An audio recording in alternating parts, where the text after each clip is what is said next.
আসসালামু আলাইকুম সবাইকে। আশা করছি সবাই ভালো আছেন। আজকে আমি রান্না করব পাঙ্কাস মাছ দিয়ে সবজি।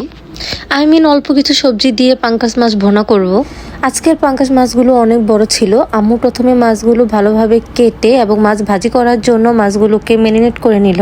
আর এই তো প্রথমে আম্মু তাওয়ায় তেল গরম করে মাছগুলোকে একের পর এক দিয়ে দিচ্ছিল।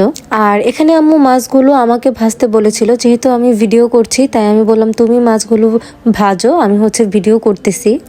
আর যেহেতু আম্মু অসুস্থ তাই ভাবলাম যে আচ্ছা থাক, মাছগুলোকে আমি ভেজে দেই। আর যেহেতু আমি এক হাতে ভিডিও করছিলাম এবং অন্য হাতে মাছগুলোকে উল্টে দিচ্ছিলাম, তাই মাছগুলো একটু বেশি ফ্রাই হয়ে গিয়েছে। আম্মু আর একটু কম ফ্রাই করতে বলেছিল। মাছগুলো ফ্রাই করে প্লেটে তুলে রাখছিলাম। আর ভিডিও করার সময় একটু ভয়ে ছিলাম, কারণ আম্মু বারবার বলে দিয়েছিল পাঙ্কাস মাছ ভাজির সময় অনেক ফোটে। আর এই তো মাছগুলো প্লেটে রাখার পর মাছগুলো ভুনা করার জন্য প্রথমে কড়াইয়ে আম্মু পেঁয়াজগুলো ভেজে নিচ্ছিল।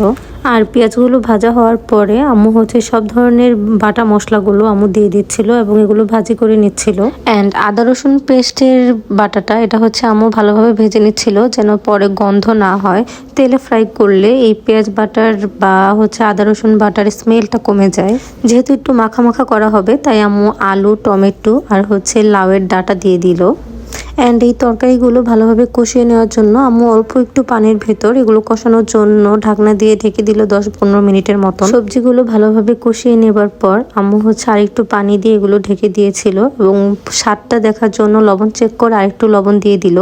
আর যেহেতু তরকারিটা প্রায় হয়ে এসেছে তাই এখন তরকারির উপরে মাছগুলো দিয়ে দিচ্ছে। আর আজকের ভিডিওটা মেক করার একটা কারণ হলো, অনেকে আছে পাঙ্কাস মাছ কিভাবে রান্না করবে সেটা বুঝতে পারে না। আপনারা আমার আম্মুর এই রেসিপিটা ফলো করতে পারেন। আর এই আমার আম্মুর পাঙ্কাস মাছের মাখা মাখা ঝোলটা। এটা ফাইনাল লুক অ্যান্ড অনেক ইয়ামি হয়েছিল খেতে, সবাই অনেক প্রশংসা করেছে।